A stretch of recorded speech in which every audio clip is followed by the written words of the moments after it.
Hey guys, just a reminder, if you want to hear all of these wonderful B Plus podcast episodes completely ad-free, make sure you head over to Patreon or Podbean, where we are the featured podcast this week. You can subscribe for as little as $1 a month up to $10 a month, where anything you want to help us with, it really helps out. It's going to help us grow the site. It's going to help us redesign some things, and everything that we get through this and through the advertising as well is all going straight back into the podcast so that we can get Aussie Graps out there for the rest of the world to hear about, for the rest of the world to see, so we can grow this mission of watch global, support local, and build indie wrestling. So if you want to be a part of that and get some really cool rewards like call-in shows, bonus episodes, ad-free like I mentioned, then head over to patreon.com/theb+ and subscribe today. Promotional consideration paid for by the following. Hey guys, before we get started, I just wanted to take a second to tell you about the Muscle Hustle. It is a super fun grappling related game that you can get on your mobile device that allows you to collect, train, and promote a completely original roster of wrestlers. And they all have unique abilities that you can combine and train up and equip new gear. And you build a team of these guys to take on other teams and challenge for championships. It's really, really fun. There's also PvP stuff. I haven't even touched that yet. Like, I'm just having so much fun with the single player stuff. There's a whole campaign where you go around all the different territories trying to win the world titles. Really, really fun game to play. And just because you listen to the B+, the great guys and girls over at the Muscle Hustle app are going to give you some fantastic rewards. So if you enter in the code the B+ when you play from the promo code in the settings menu, you're going to get 25 gold to go towards building up your team and training your team. It's going to give you a leg up against the competition. So click the link in the show notes, download the app, enter the code the B+, and I'll see you in the ring. Ladies and gentlemen, this is the main event of the evening. Hold one. Andre. You're not good at this. Get out. Let me tell you a personal story about Vince McMahon. You just made the list. Oh my God. Sorry, no speak English. Dummy. Goodbye and good night. Hold two. On bar. It's still real to me, damn it. Dummy. Yeah. This is the worst town I've ever been in. Hold three. Tomas covers. Three-handle family Gradunzo. Mamma mia. And now, Unchained.media presents the B+ Podcast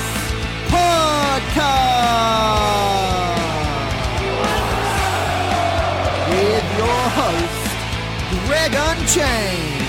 It's me, Austin. It was me all along, Austin. Number 4, armbar. I will never retire. I still got 200 more. I got 200 more holes to list. All right, ladies, gents, and non-binary friends, welcome to another B+ podcast. I'm your host, Greg Unchained. Today is Wednesday. You know what that means. It's King of Sports Day. And joining me, of course, for King of Sports Universe podcast, as he always does, Big Boy Mikey. How are you, man?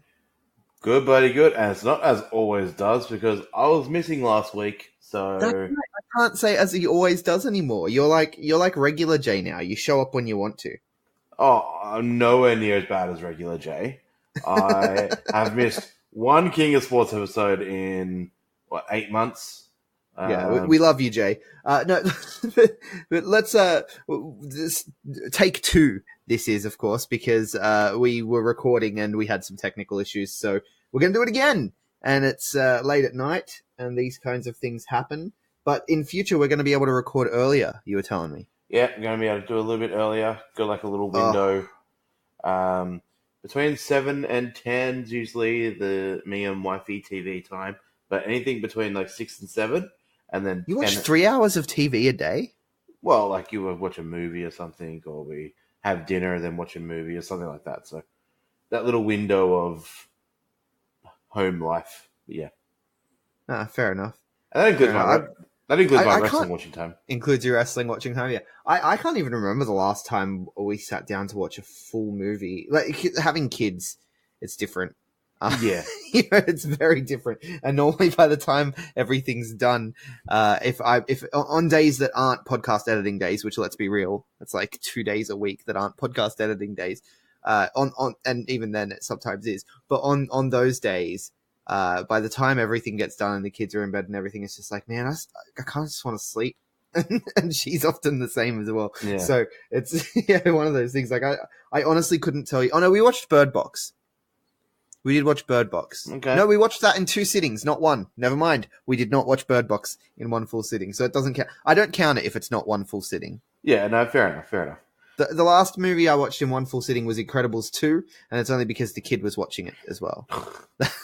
At the cinemas. It was her first cinema trip. It was fun, man. It was fun. But this week, as we were saying, this week is a big week for King of Sports Universe. It's one of those weeks where you kind of regret condensing 4, maybe 5 promotions into one podcast, because this week you could easily do 2 or 3 podcasts with all of the material that we could talk about. And so some things will be missed this week, but on a light week, we may circle back and talk about stuff. Right, and that's a good thing about adding the likes of Red Pro, CMLL, and all that to it, is because, yes, they're all interlinked and they all, you got the likes of Suzuki and Red Pro, you got the likes of NATO and that go to CMLL from time to time.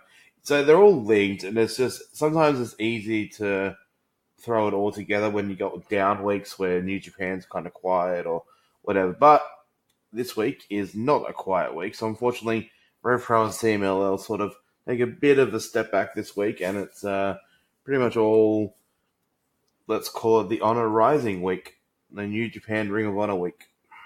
Yeah, absolutely. Look, can I start with the big news of the week for me? Like the tops. This is my top story, and I don't care what anyone else thinks. As far as the King of Sports universe goes, for me, this is the top story of the week. And I fully expect you to not even know what this means. Mega Ran is hosting the 17th anniversary Ring of Honor show. What is a Mega Ran? Mega Ran is like the king of nerd rap. Oh. So there's an entire subgenre of rap music, and they will quite often use 8-bit video sounds, and they do lots of references to, being a nerd, video games, pop culture, D&D, just being smart in school. Like there's another subgenre within, like there's all sorts of different names that get used, but there's I call it nerd rap, some call it nerdcore, but nerdcore, like hardcore to me, is rock anyway. So there's another subgenre within nerd rap where it's like there are rappers that literally just rap about math. Wow. I'm used to I'm used to listening to rappers rapping about meth, but no, math with an A, math. No, but so Mega, but he's also, as many nerds can be and tend to be, he is a huge wrestling fan. He hosts a podcast, which is also part of the Muscle Hustle family. Our lovely sponsors, the Muscle Hustle, get that plug in. They also sponsor his podcast called Matt Mania, the Matt Mania podcast. He lives in America, and he's a successful rapper, so he does a lot of things like actually go to the AEW rallies and go to WrestleMania and hold Royal Rumble after parties with rappers that are performing and awesome things like that. So yeah, Mega Ran is really cool. He's a legit wrestling fan. He's he's an actual wrestling fan, and he's amazing, and he's hosting the 17th anniversary, and I could not be happier. Yeah, well, that sounds awesome. Mega Ran. Yeah.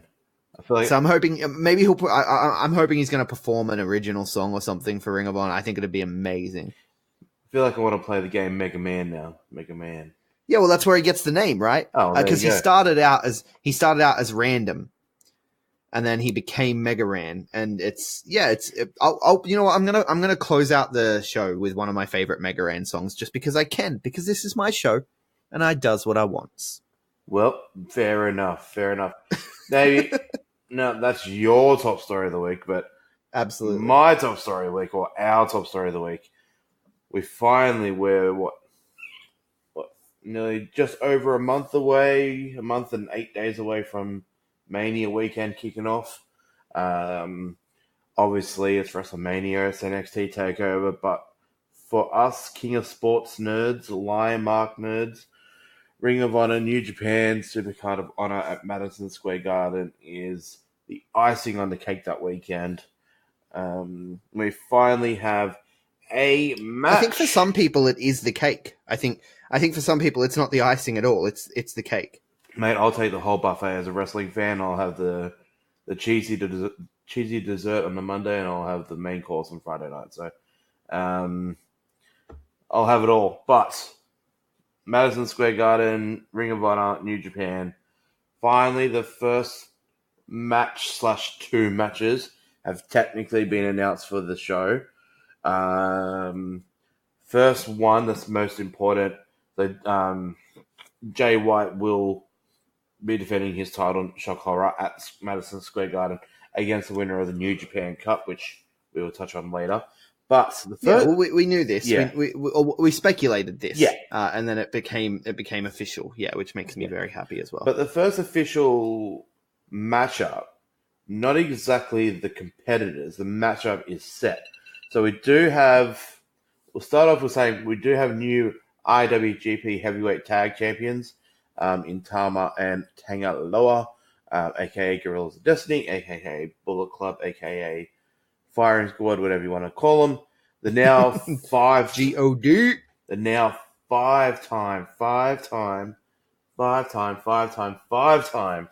IWGP Heavyweight Tag Team Champions. Were you doing the fingers? You were, right? I was.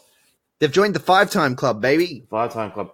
One away from tying Tenzin and Kojima for most title reigns as a tag champ. So they're getting there as one of the best tag teams of all time. Not in terms of length of reigns, but anyway.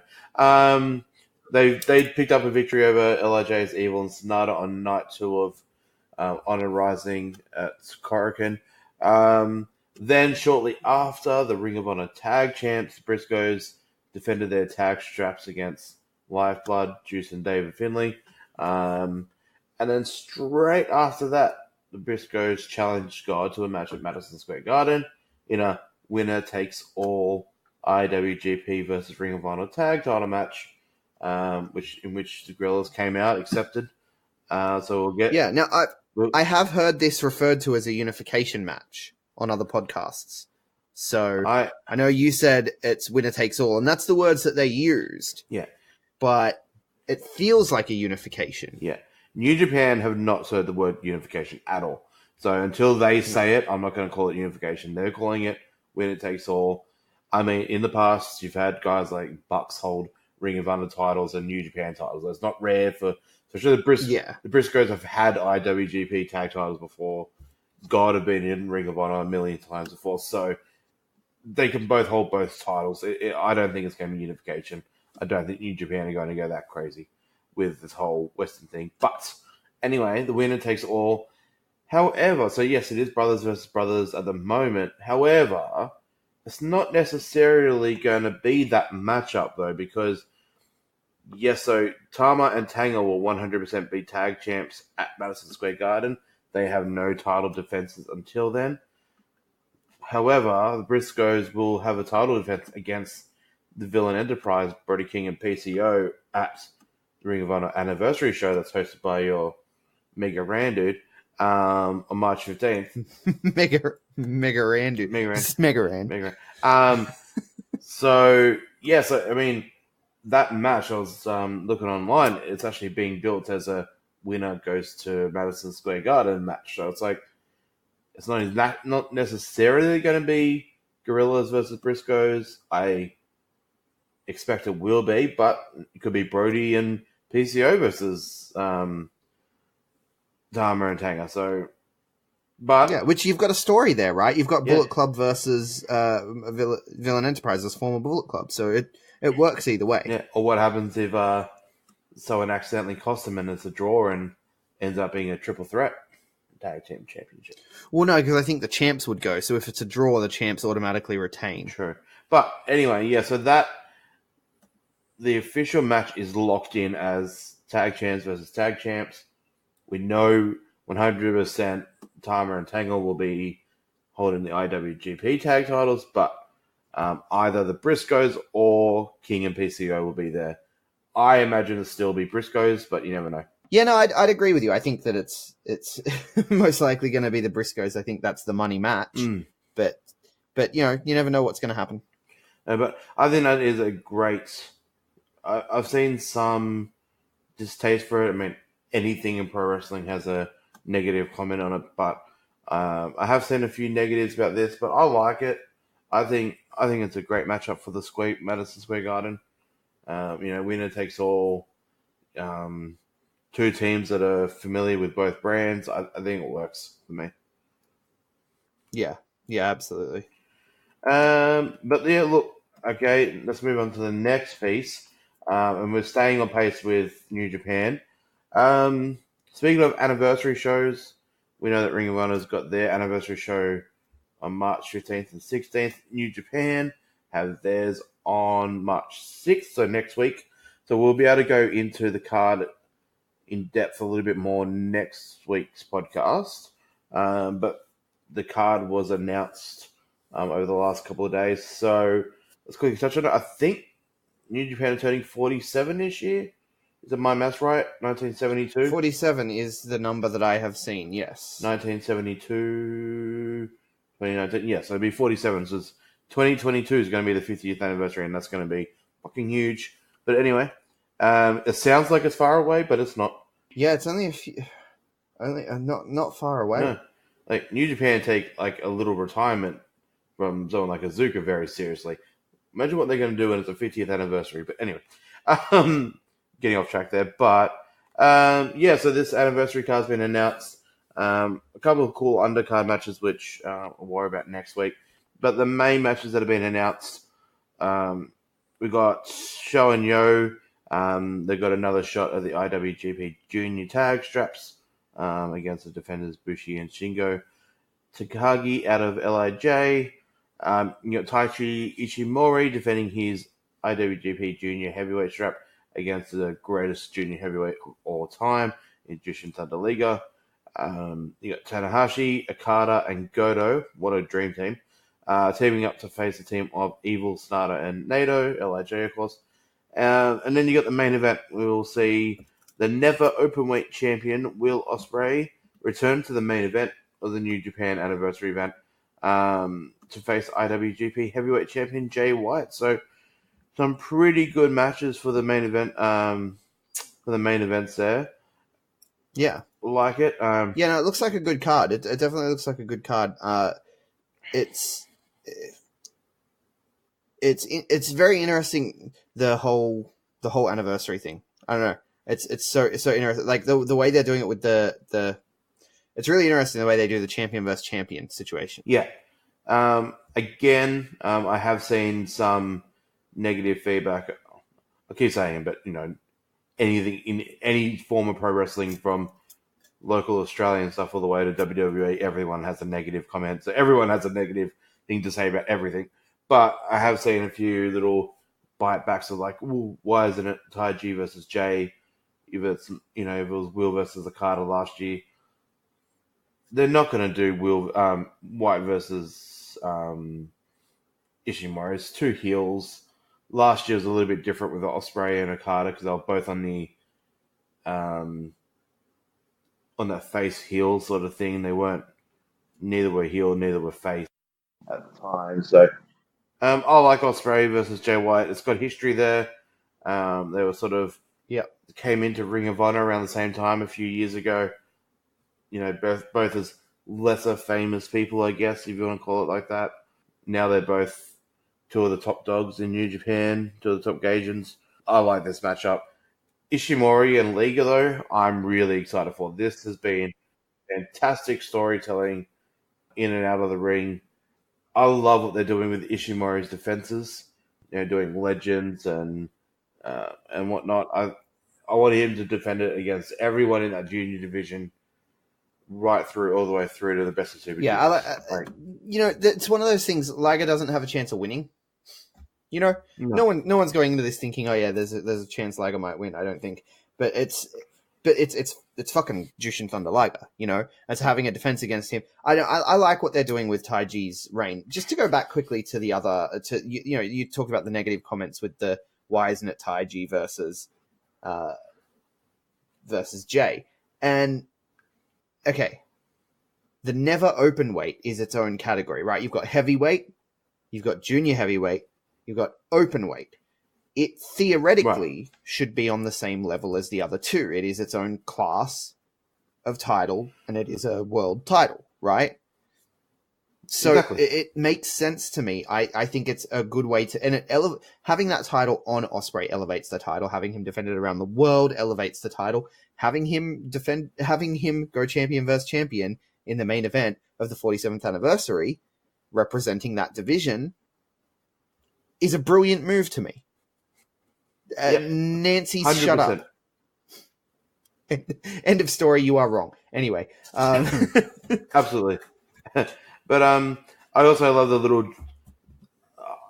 A lot of people are confused on what is going on with Chaos, Tanahashi, and all the. He's good in guys Chaos, of right? New He's got the Japan. red hair. He's hanging out with him. He's tagging with him. He's fool me. Right. And, I forgot to talk about with the Ospreay JY thing. Ospreay mentioned the mole thing again. The mole in Chaos is resurfaced. He's like, you thought I was a mole, you're more wrong. You're going to be more wrong. Oh. Like, that is creeping up again. Is Tanahashi the mole? Like, he's not Chaos, but is he the new Chaos leader? Well, but then it's not a mole. No, it had to be for the Bullet Club. The Bullet Club have a mole in Chaos, allegedly. Yeah. The obvious choice would have to be Sho and Yo, because Sho and Yo were with Jay as juniors. Yeah. As young lions. They were together. True. So, if there was any sort of storytelling there, Sho and Yo makes sense. But if it's Gaijin, then you've got either the best friends or Ospreay, but best friends are now gone. It's not. So, and Ospreay has obviously come out and claimed So I thought it would be Beretta, but yeah. So I don't know. If they're bringing it back up, that means it's not an accident. There is something happening there. Exactly. It could be Yoshihashi. Yeah. But I'll tell you what, the cool thing that I love about this whole Chaos good guy New Japan main unit thing is the different teams that you get in. Tanahashi, Okada, and Goto.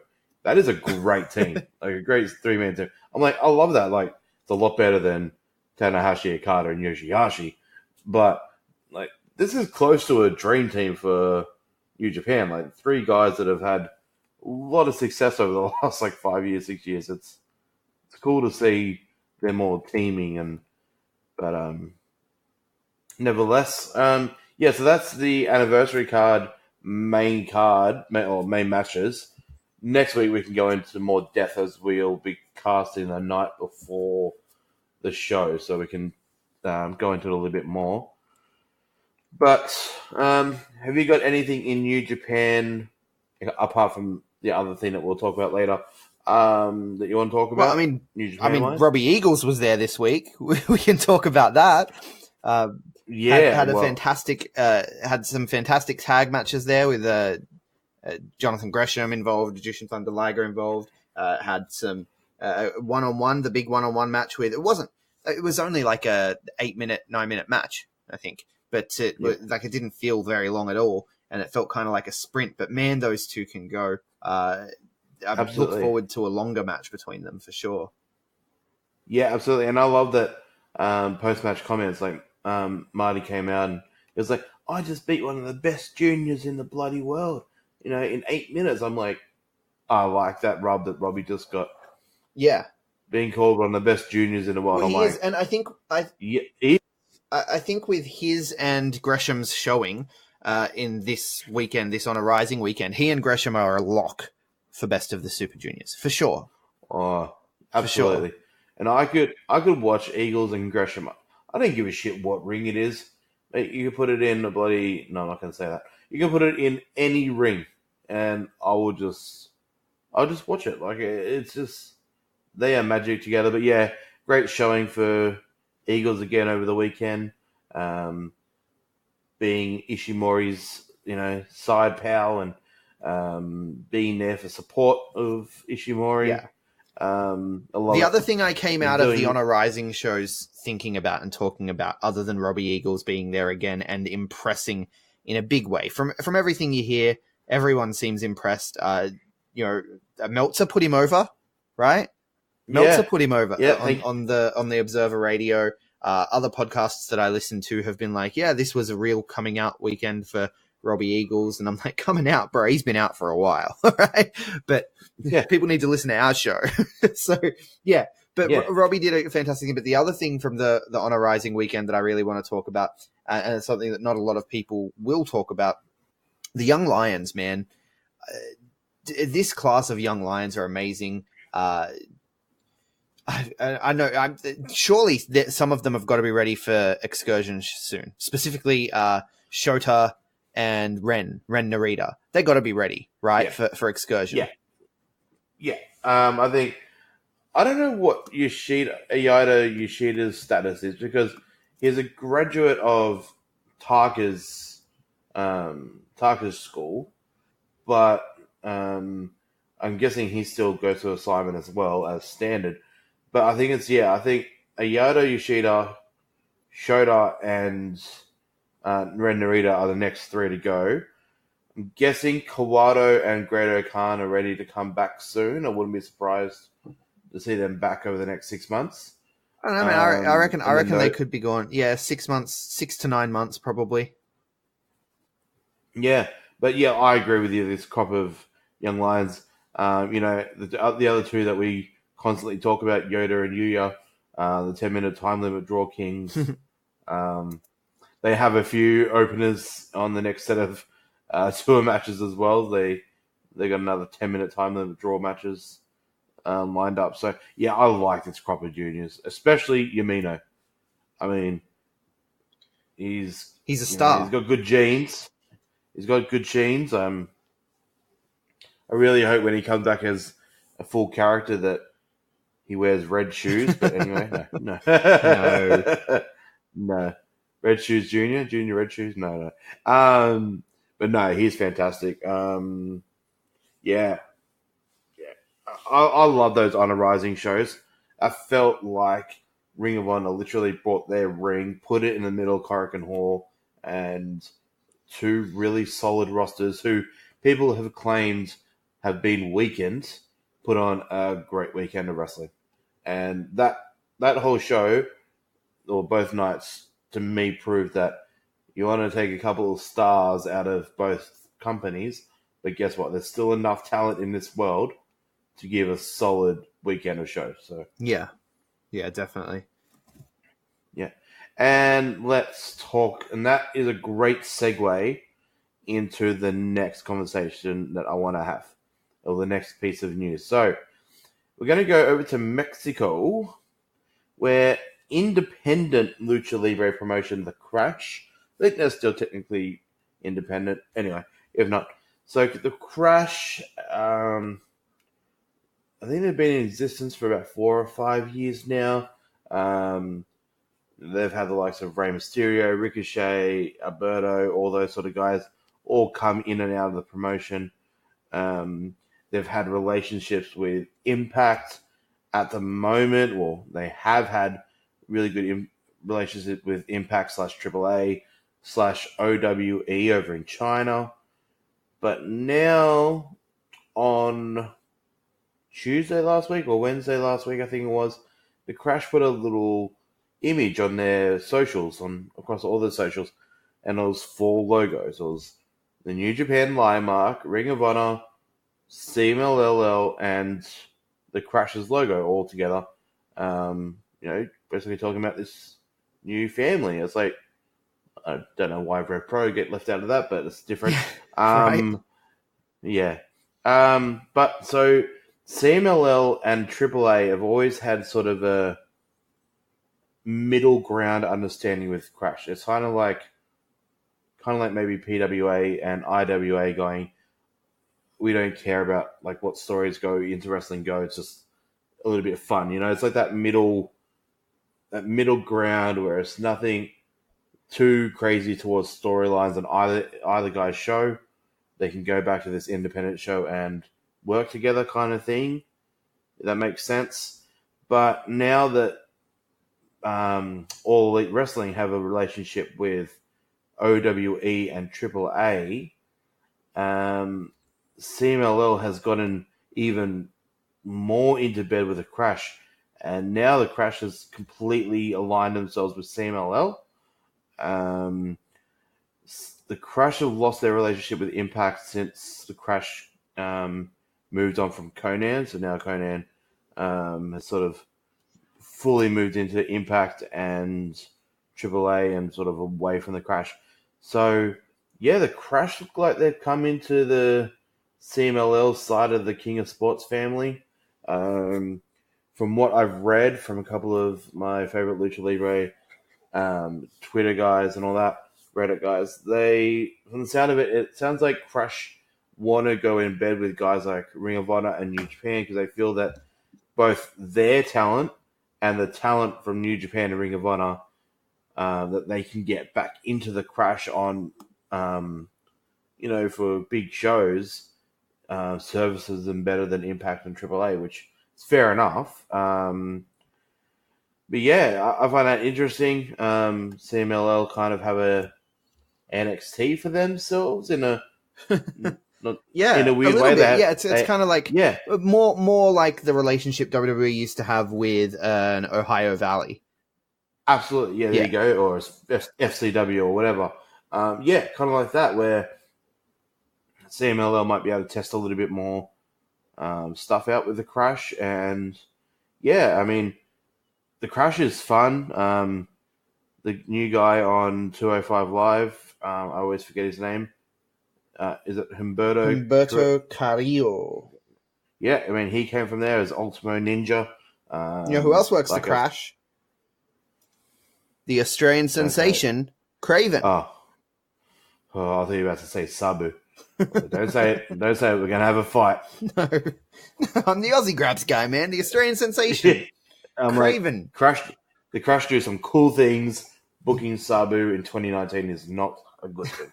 All right, let's not get into your weird anti-Sabu fetish. All right, we're not here for that. We'll be here for another hour. We need to wrap this up. We still got a lot to talk about. We do. No, but yeah, it's cool. I don't know what this means to their relationship with OWE. They've always had a good working relationship with them. I'm guessing OWE don't need them they anymore. Have an official relationship with like contracts and announcements and press releases and stuff with OWE. So I don't think it's going anywhere.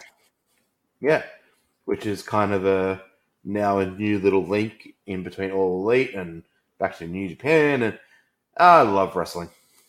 Everything has a link back to it. The relationships are all really messy. It's like really messy.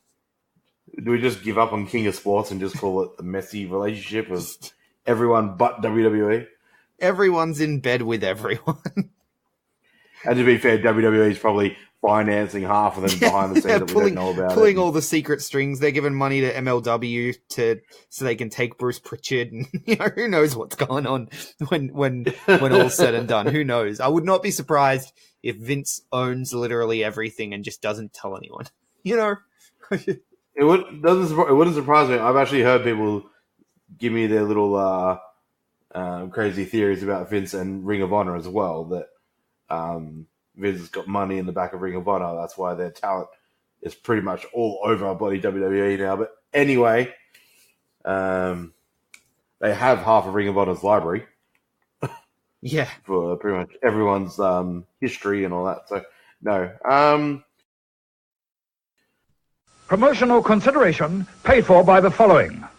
Hey, Greg, curious question for you, man. Have you been shopping recently? I have not. Mate, well, I've got some good news for you. I know you're not a big fan of crowds, as most of us here at the B Plus aren't. Have you heard of Threadbox? I have heard of Threadbox. Man, then you would know how good they actually are. I mean, I just received my first crate, and holy moly, I'm amazed.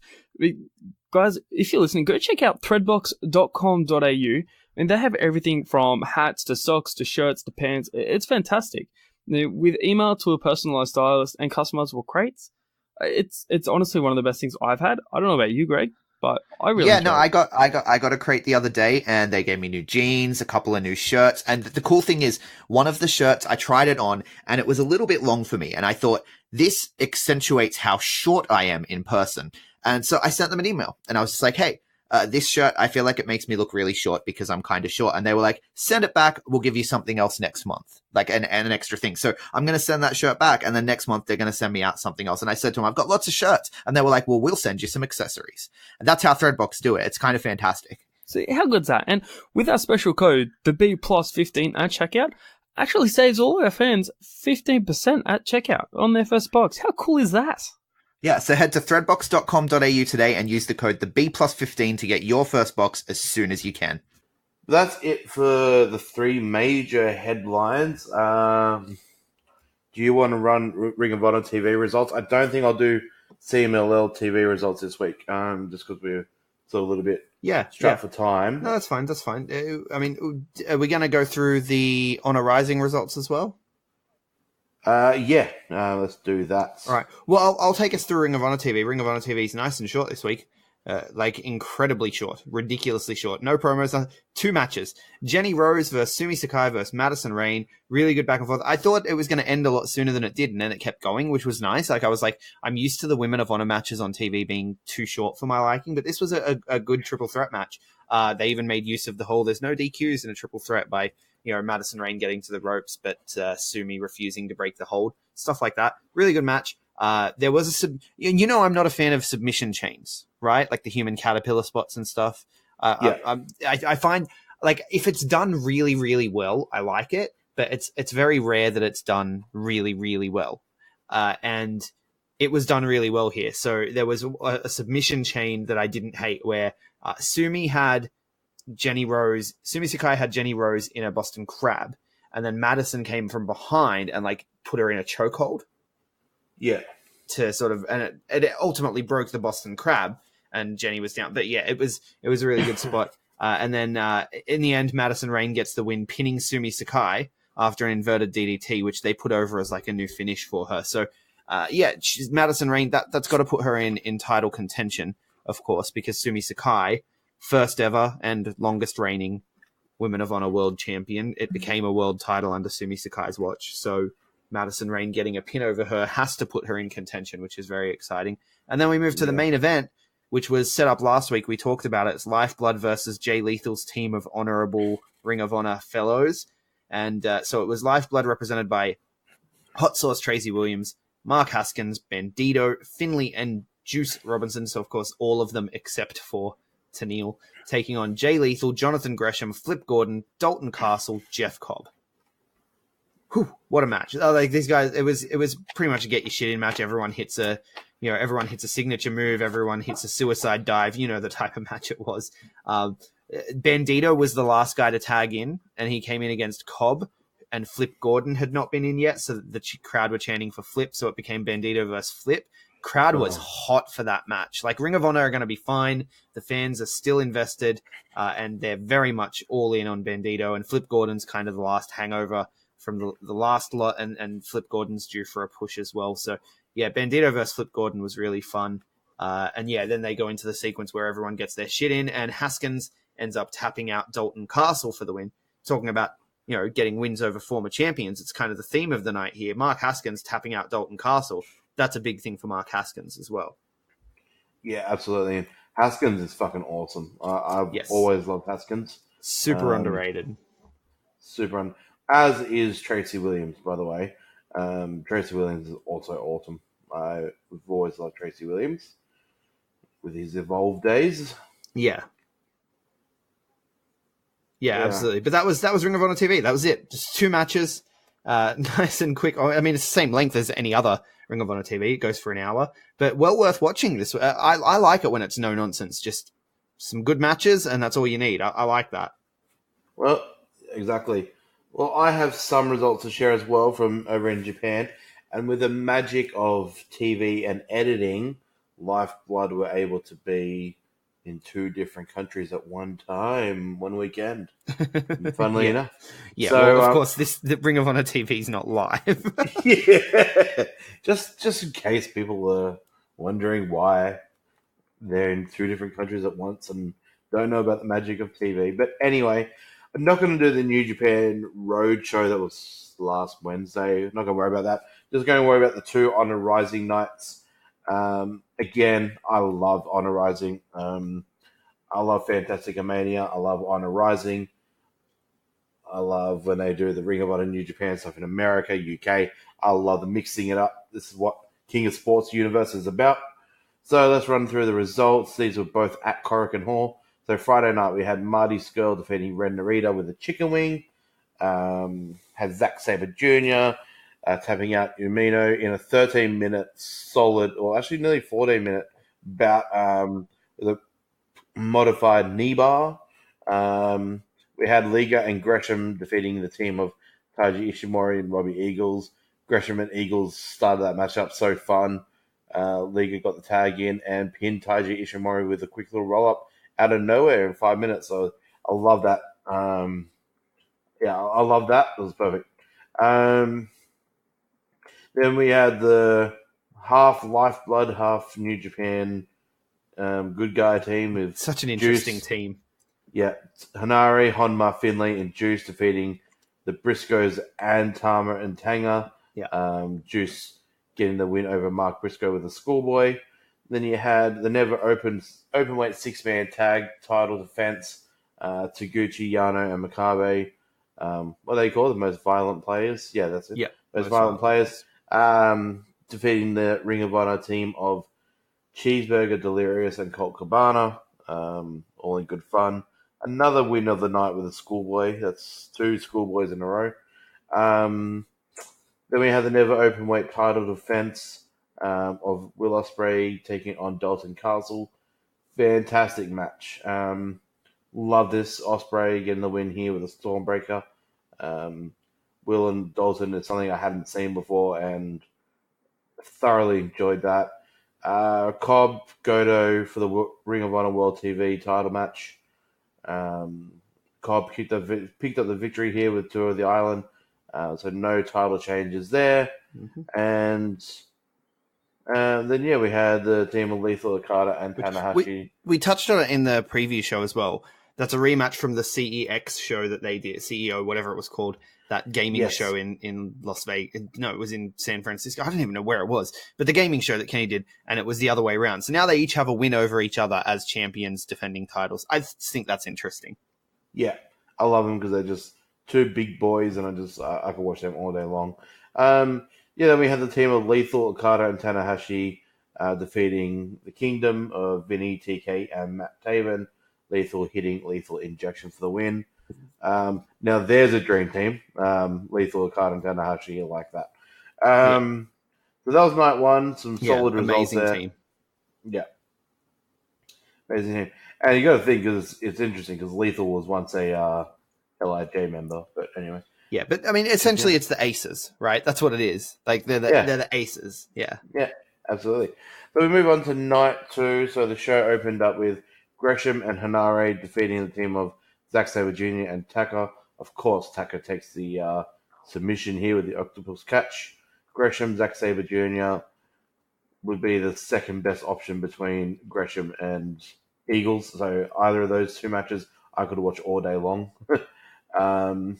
Then we had that Marty versus Robbie match. Again, it was only, I think, 9 minutes match. Marty picking up the win here with a chicken wing, trying to clip Robbie's wing, as Robbie liked to point it out. But it was a great, quick 9-minute match. Like, it was really good. Then the team of Cabana and Yano defeated Cheeseburger and Delirious. Cabana joined the other side of this team for some reason that night. I think someone pulled out with injury. I'm not so sure why, but so Cabana and Yano, what a dream team that is. Ospreay and Goto got a victory over Cobb and Dalton Castle. Nato and Shingo Takagi defeated Vinny and Matt Taven. Then we had the Ring of Honor World title match, which saw Jay Lethal defend his title against TK O'Ryan. Sonata and Evil went into the night defending their title against Tama and Tanga. However, they did lose their title match their titles to Tama and Tanga. Like we said, new 5-time champions, which is pretty crazy since Tanga's only probably been there for about 2 years, not even. Which is very quick. And a really good match. I think it was like 20 minutes, 25-minute match. Good match. And then the Briscoes managed to retain their Ring of Honor World Tag Team titles against the team of Finn Juice or Lifeblood, however you want to put it these days. Two really, really solid cards there. Again, people who doubt New Japan and Ring of Honor don't have enough talent across the board. Like, just how can you doubt all that talent? I've said it multiple times on this podcast. Ring of Honor are fine, and I'm going to defend my Lions. New Japan are fine. Yeah, there's enough talent in this world. Okay, Kenny is a big loss. I'm not going to ever be able to dispute that. But Will Ospreay and Jay White as top Gaijins will make up for that, in my opinion. Cody, the Bucks, to be fair, as good as they are, weren't full-time New Japan guys for the last year and a half. They weren't exactly going to be, yes, they're talented, yes, they're fun. I love them to death, but I'm fine without them in New Japan. You got other guys coming in now, working with Ring of Honor. You got teams like Lifeblood, potentially PCO and Brody King, all this shit. So there is so many more Gaijin options. We got our Robbie coming in. We got another name, which we'll touch on soon. The pro wrestling world moves around, and just because... Yeah. Well, it replenishes itself. There's always people being trained, and the quality of training out there in the world now is insane. And the other thing is WWE take on so much talent that some have to leave. And I know people like, I don't want ex-WWE people here. But guess what? They do need to find another place to work. I don't care what promotion it is. You know, if Ty Dillinger wants to go to Ring of Honor, I'm all for that. He would suit Ring of Honor or Major League Wrestling. Or if someone like a Curtis Axel was to come to New Japan, I'm not going to doubt that. He's a fucking Hennig. He's fine in New Japan. Anything like that, it replenishes itself. It's just simple. But New Japan, Ring of Honor, they are fine. Yeah, no, absolutely. I feel like that. I mean, we've had this discussion before with the whole death of Brit Rez conversation, and as well with the NXT Australia. Oh, they're going to kill the scene thing. I don't think it's possible. I don't think it's possible to kill a wrestling scene. I think there's always going to be good wrestlers coming up. Yeah. Always. Yeah. It's the same for every fucking fandom. Whether you're a sport fan and people are like, oh my God, there's never going to be another Jonathan Thurston in football. It's like, yes, there is, because there are kids coming. But pop punk is dead. Yeah, but different music, different genres go around in the circle, and Yeah, no. things go. Anyway, just a couple more things to touch on. Did you want to talk about any of the matches that have been announced for Ring of Honor 17 or Anniversary 17? There have been some matches announced. I should be prepared. 1 second. Yeah, so at the moment we're looking at 5 matches, I think. We've got, 5 matches. Jay Lethal versus Matt Taven, of course, for the Ring of Honor World title. The real world title?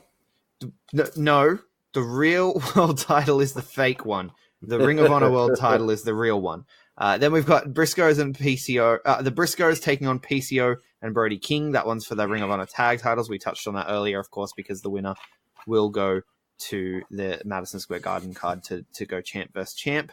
Champ. Because it's not just champ, because there's 4 belts, right? Correct. So they'd be the champs. And then we've got Maya Iwatani defending Maya Iwatani and Kelly Klein rematch for the Women of Honor World Championship. And Bandito versus Roosh, and Marty Skrull versus Kenny King has been announced as well, which is an interesting one with Kenny's turn to the dark side and Marty, of course, being the villain. It's an interesting one there. So that's the 17th anniversary, and of course the most exciting part is Mega Ran is hosting. Yeah. Well, actually, the most exciting match for me, I've got this listed here: Bandito Roosh. Roosh has been somewhat technical in Ring of Honor. Now, I think going against Bandito, he will bring his Rudo game in. Does this open the door for maybe Dragon Lee to come in, hopefully? But anyway, it sounds like a cool card.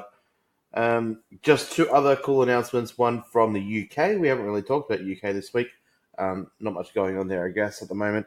RevPro announced Park and Osprey, just mere weeks after their awesome battle at Uprising, are teaming up at RevPro Live in New York on Mania weekend. Just another bit of dessert for you on that weekend. Amazing. They're taking on the team of CCK, Gresham and Brooks. So Osprey and Park and Gresham is going to be fucking nuts. Yeah, another great match. In Mexico, CML have announced on the 15th of March on their Super Friday show, they do this homage to two legends show every year. They, for some reason, only pay homage to two dead legends. I've seen some gripe online that they never do alive legends for some reason. They just have this thing about not honoring anyone that's alive and having them there or presenting them. But anyway, they're honoring Salvador Luteroth, old school lucha guy, and also Blue Demon, who one of the most famous lucha guys of all time.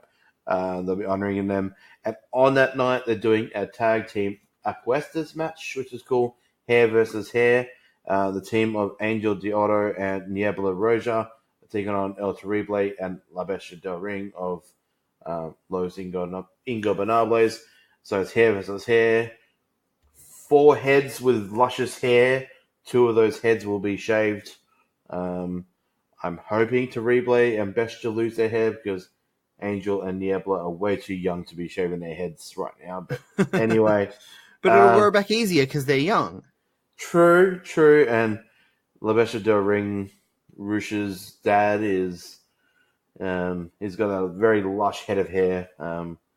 Be interesting, but I love Apuestas matches. I love when there's something important on the line, like your freaking hair. Mexicans care about their hair way too much, but no. So they're just some cool announcements. But let's wrap this up with the coolest announcement of the week, Ash. Do you want to do it?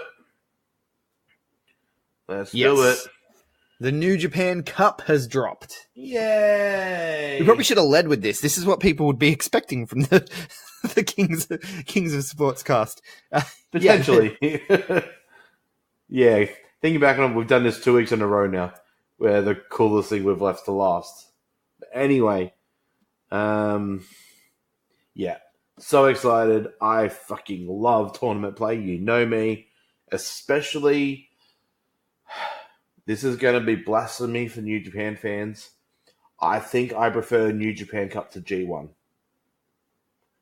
Oh, shock horror. That's a big call. That's a big call. I feel like this particular New Japan Cup, the lineup is stellar.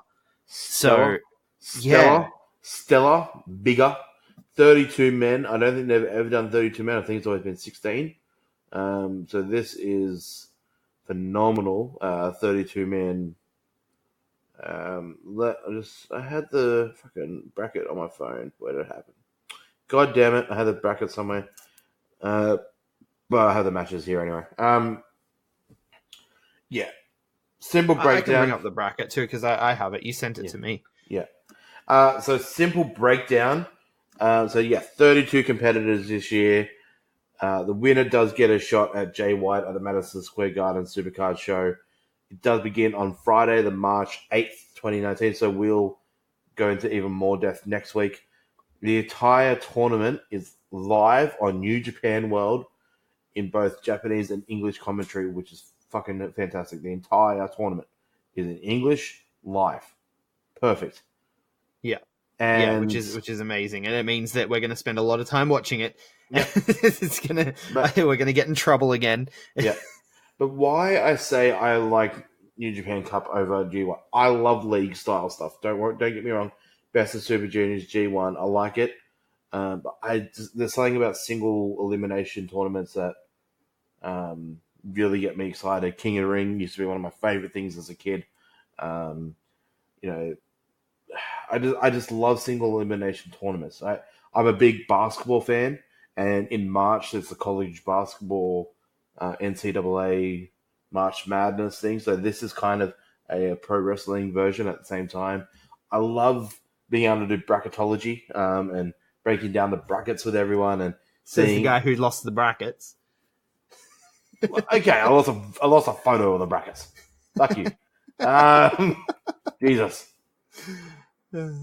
Sorry, I had to. You're like, I can't wait to do bracketology. I'm like, you're gonna need the brackets for that, Mikey. You're gonna need the brackets. Are we going to do bracketology now, or are we doing bracketology next week? Because Well, I want to talk about the matches what's the start date? next Friday. So we got another cast in between. Yeah, we'll dedicate next week. I say next week since it's the New Japan Cup is on the horizon. Next week we dedicate to entirely New Japan. We'll get the Ring of Honor stuff out of the way in 2 to 5 minutes at the beginning. Yeah.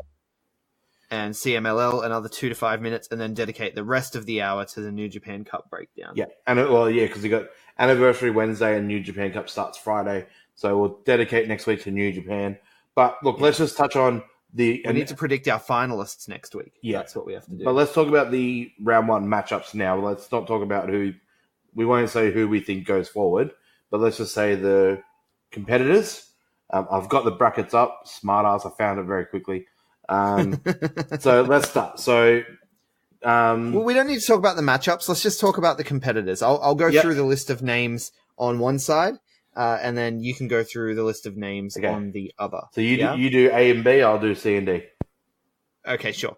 So Yuji Nagata, Tomohiro Ishii, Tomoaki Honma, Taichi, Manabu Nakanishi, Yoshihashi, Juice Robinson, Chase Owens, Kazuchika Okada, Michael Elgin, Mikey Nichols, Australia's own Mikey Nichols, the mighty, the mad. I guess he's the mad now. The mad doesn't kneel. The mad don't kneel?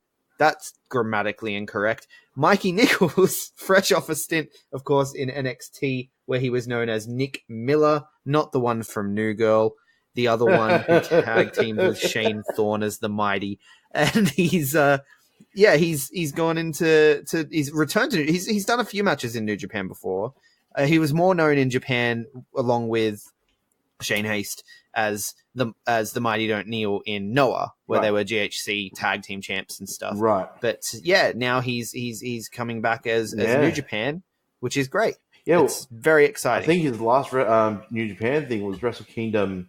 Can't remember what number, 7 or 8. Just before they did the whole Suzuki Gun exit to Noah, when they did the whole Exodus, and it was TMDK and Yano, I want to say, or Makabe or someone like that, versus Suzuki, Lance, and Davey Boy, and they all got sent back to Noah in that storyline. So I think it was Wrestle Kingdom 7 or 8. Someone please correct me in the comments. It's like it was a while ago. He's been in NXT for a while. Yeah. I'll keep going through the names. It's amazing to see him in there. It's some more Aussie representation in New Japan. He's facing someone else that's returning for about 12 months. I haven't seen him in a ring. So yeah. There's the muscle of Bullet Club, or one of them. He's still Bullet Club, right? Yeah. Hikuleo. Then we'll continue down the list there. Will Ospreay, Bad Luck Fale, Toa Hanare, and Lance Archer. So those are A and B. You want to head over to your side of the bracket? Sure do. So this is the other side of the bracket. So these guys could potentially go into the finals against those guys. Right. So who you just read can't be in the final against each other. That makes sense. Yeah. Exactly. Yeah. One will be in one side. Yeah. So my list. So you're not going to see Ishii versus Mikey Nichols in the final. No. But what you could see is Mikey Nichols versus Hiroshi Tanahashi, Shota Yamino, which is fucking cool to see a young lion like that in this tournament. A lot of people predict that this will be where he'll have his match with Tanahashi, go on assignment. I've read that. But anyway, Tenzin, Hiroyoshi Tenzin, David Finlay, he did pick up an injury over the weekend, so it'll be interesting to see if he will be participating. I'm sure they have someone ready to replace him if need be. You've got Kota Ibushi, Tetsuya Naito, Evil, Zack Sabre Jr., Togi Makabe, Colt Cabana, Toru Yano, Colt Cabana Yep. in New Japan Cup. I love it. Continue. Toru Yano, Davey Boy Smith, Satoshi Kojima, Minoru Suzuki, Hiroki Goto, Sonata. Holy crap, that lineup is incredible. Let's not predict any winners. No. Let's not predict our finalists. We'll save that for next week. Give us some time to prepare. I think that's all we have time for, though. It's getting late, and we've still got to edit this thing. So we will break down more of this stuff next week on the Sportscast. Mikey, where can people find you? You can find it at Big Boy _ Mikey. People you can get photos of, I don't know, they're custom made or people make them get used to your own tool. Show me your bracketology up until next week if you want to. He put Storm Shadow's legs on Snake Eyes' body till they pop. People And then he think they're duct gonna get to the taped final. it. He made I love spaceship. seeing If you want to email it to us, you can email it at thebplus@unchained.me. Yeah. Or of course you can comment on any of our channels, which are Greg Unchained on Twitter, the Greg Unchained on Instagram. We collectively are the B Plus Wrestle on Twitter, B Plus because wrestling wouldn't fit, the B Plus Wrestling everywhere else. Like, share, subscribe, 5-star review if you like what we do. Hit up that Patreon if you want to support us financially. We appreciate everything, and you'll get some cool rewards for that as well. Thank you so much for listening.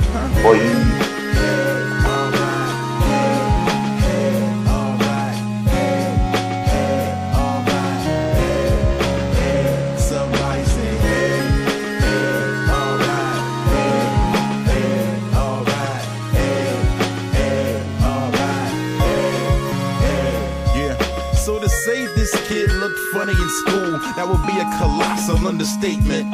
He had high water pants, Coke bottle frames, and a mouth full of orthodontic braces. First girlfriend was named Christina Perez. He took her everywhere, now the boy's so cool. But she dated him on a dare and left him standing there without a clue. Man, kids could be so cruel. Just when people couldn't like the boy any less. Around the same time, Shorty got an NES. Cause his mama felt this was the best way to keep him out of the streets, although they was penniless. Only child, so she didn't want an empty nest. And it's a healthier addiction than cigarettes. And so it began. How did he escape the scene? He sat in front of that screen and chased his dreams.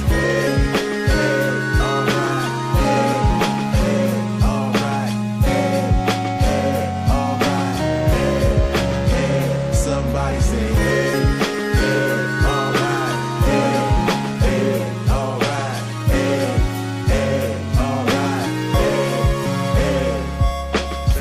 a couple years, he gained a couple pairs and sucked up game like a vacuum. Went off to college and sought some knowledge and developed the heart to make rap tunes. Vowed to stay true when he dropped his debut and did, so this got his little name up. And there was money in the bank, but money drew a blank every time the second LP came up. So he thought back to childhood and how he survived in such a wild hood. Then he realized they didn't hate him. And whatever didn't break him, that's what made him. So he decided to combine his love for the games and rap, open his soul up and let him in. Then he chopped up some 8-bit sounds, put it down. Now Random is now known as Mega Ran. Now his name's all over that internet.